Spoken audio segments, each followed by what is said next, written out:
Ya sanibona makhelwane. Hhayi makhelwane, angisahlekile kanje. Angisahlekile kanje wemakhelwane.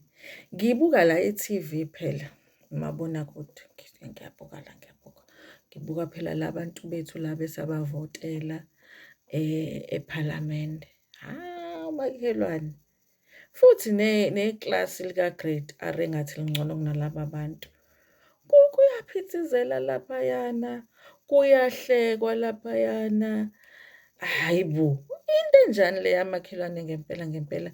Ngiyabuka ukuthi izwe lethu ngempela liphethwe yilabantu, liphethwe yilabantu. Kodwa okungihlekisela makhelwane, uyabona phela laphayana bavele bafaka namakhehla lawo bese sithi thina ayaphuma makhelwane. Uyabona njengoba besi-blame bethi thina sathi sizovotela u-ANC kodwa savotela umkhonto. Sidinwa yiwona la makhehla agcwele iphalamende wena makhelwane. Manjena-ke kuthiwa laphayana uMantashe phela lana, ubaba uMantashe uyambona ngithi ehhene lo ofike esontweni mengabe nje kuyinkonzo ey'nkulu. Uyabona makhelwane, akezi nje esontweni kodwa ngebhasi uzombona thushu. Uyambona ubaba uMantashe ovele afika sefuna ukuhlala lapha phambili esontweni kodwa beze esontweni beza makuyiy'nkonzo ey'nkulu kudliwa wena makhelwane. UMantashe kuthe uyasukuma lana wena makhelwane-ke lapha phela phambili ufike ume laphana phambili kubeka umbhobho kukhulume-ke ephalamende-ke.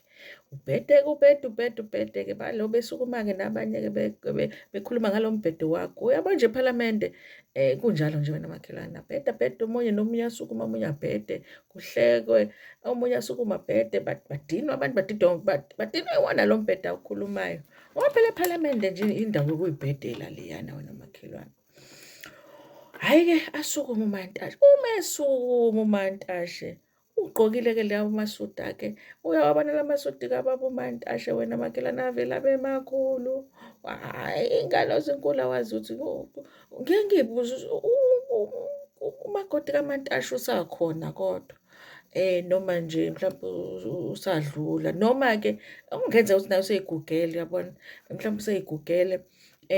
Kodwa nje uMantashe uyamdinga umuntu ozomgqokisa kahle phela ngoba angithi abafuni ukuthi ahlale phansi ngoba kahle kahle uwumuntu omhlala phansi. Uyabona umuntu omhlala phansi njena uba umuntu ikhehla uyabona. Kodwa ngoba basafuna sebenza ukuthi kufanele babe neplani ukuthi ugqokiswe ubani. Ngoba nje njalo nje mayigqokile kuvele kubheke eceleni ibhuluku elide kakhulu, ishethi iy'ngalo ey'nkulu kakhulu yabo. Kulokhu kube egqokile-ke wase yafasa lana wena makhelwane yafasa. Kwaphambana nje kwama kanje ijazi. Makhelwane nabo laba be-ANC bayambuka nje abasho lutho. Uyabona asukume uMantashe katotobeke ngoba phela amakhehla lawana wena makhelwane. Litotobeke ikhehla leli loMantashe litotobe lize lifike-ke lapho-ke phambili-ke. Lithe lisathi liyakhuluma uMantashe-ke usukuma umfana lo, khona lo mfana lo okhuluma kakhulu. Lo ohamba nomalema kakhulu abagqoke izinto ey'bovu kusukuma uNdlozi lo abakubiza ngodokotela. Kugangile-ke lokuyana-ke njena kugangile-ke lokuya kuyathanda-ke nje ukuvele kukhulume nje uyabona iy'nto ey'bheke eceleni. Uyabona nje kuthi kukhulunywa iy'nto ey'serious nje ephalamendini avele akhulume into ehlekisayo uyabona-ke. Kusukume-ke lokhu umfananyana-ke hhayi kunikwe-ke umbhobho. Khona lento eyenziwe ephalamende ukuthi uma kukhuluma omunye ahlale phansi engathi akumiwe abantu ababili uyabona. Kuthiwa hhayi uMantashe ahlale phansi kusho lo umama phela lo wabo. Khona umama lo wasephalamende naye uhlezi kuyena osho ukuthi kwenzekani uyabona. Uyabona kahle kahle wena makhelwane eMzansi Afrika iyodwa into abayenza kahle ukuthi kulesa sihlalo lesi ababeka umama. Uyabona leyo nto ngoba namanje angi-understand ukuthi makhelwane yini ndaba siba no-president besilisa ngoba even emakhaya siyababuka nje obaba bakhulume kodwa uyabona uma sesifuna into yenzeke khuluma thina. Akhulume-ke nalo mama phela manje ukuthi hhayi akahlale phansi lo kukhulume lo kuwumfanyana uyabona ngoba noma phela enako ukuganga wena makhelwane lowa mfana wakaDlonzi kodwa kukhona lo ngoba ufundile uyabo. Uyazi nawe ekhaya ukuthi noma umuntu ningamfuni kodwa niye nithi noma senixakekile kodwa khona ubhuti othile ofundile othisha uyabona. Mase kukhulume yena uyalalelwa. Ngiyacabanga ukuthi naye lo mfana ile nto yokuthi uyabona ngoba phela udokotela, uyabona uthe ukufunda noma bemazi ukuthi mesukuma usuke uzokhuluma umbhedwanyana, kodwa baye balalele ngoba uyabona nje now and then uzoyikhuluma into esile, uyabona-ke. Kusukume-ke lokho kungumfana-ke kaDlunzi-ke kume-ke ukuthatha kombhobho-ke bese kuthi hawu kodwa baba uMantashe, ku-right yini ukuthi la endlini enkulu ePhalamende wena uzogqoka ijazi eliphambene iy'kinobho? Makhelwane, uyazi ngibone ngisho umama lo ohleli lapha esihlalweni esikhulu ebheka phansi ngoba amukho ongahlekanga wena makhelwane, kuthiwa kodwa hawu kodwa umfana kaNdlunzi ngempela.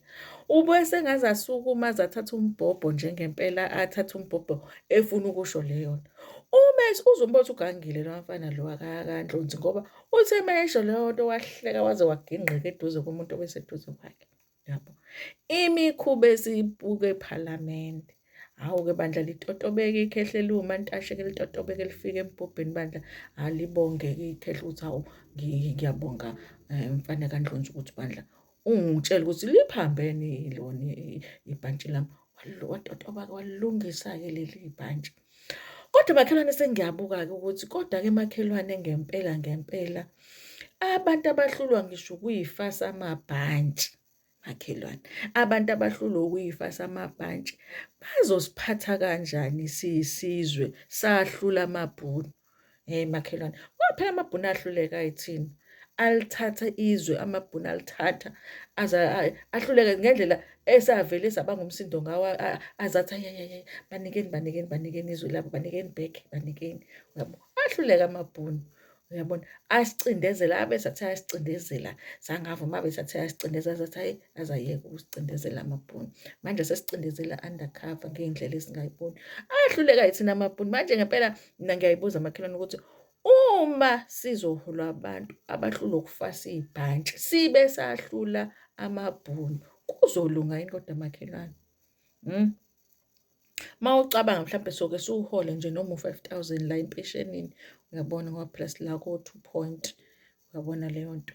Ngiye ngiy'buze ngoba phela fanele nathi impesheni inyuke, uyabona makhelwane.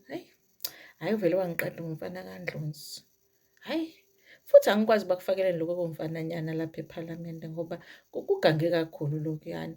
Kodwa-ke kusho ukuthi mhlampe-ke ngoba phela kufundile uyabona. Mhlampe benzelwe kona omalema ukuthi mase bethi bayafunda bengasa-understand, uyabona, babize kona lokho kuwumfana kuze kuzochaza. Uyabona, uyakhumbula nathi sikhula mengabe kuwukuthi nje kufike incwadi ekhaya ubizwe nawe ingane kuthiwa funda la ingane, ufunde nawe iy'ndaba zabantu abadala la ey'ncwadini ey'bhalelwa abantu abadala ngoba phela oma bethi babengakwazi ukufunda. Ngiyacabanga ukuthi nako lokuyana okuwumfanyana ePhalamende bakufakele kona lokho, uyabona ukuthi mase behluleka la bengasa-understand babize umfana woza funda la kuthiwani la, uyabona, wenzela ukuthi phela bangadidwa yilaba onqasta laba bebelungu be-DA, uyabona. Hhayi makhelwane, futhi ihlala lisePhalamende. Mina ngeke ngifisa nje ukuyohlala nje ngibuye ngile ngihleka nje, uyabo. Ngeke ube ne-stress laphana, kuyahlekisa, kuyahlekisa makhelwane. Athi ngiyopheka makhelwane.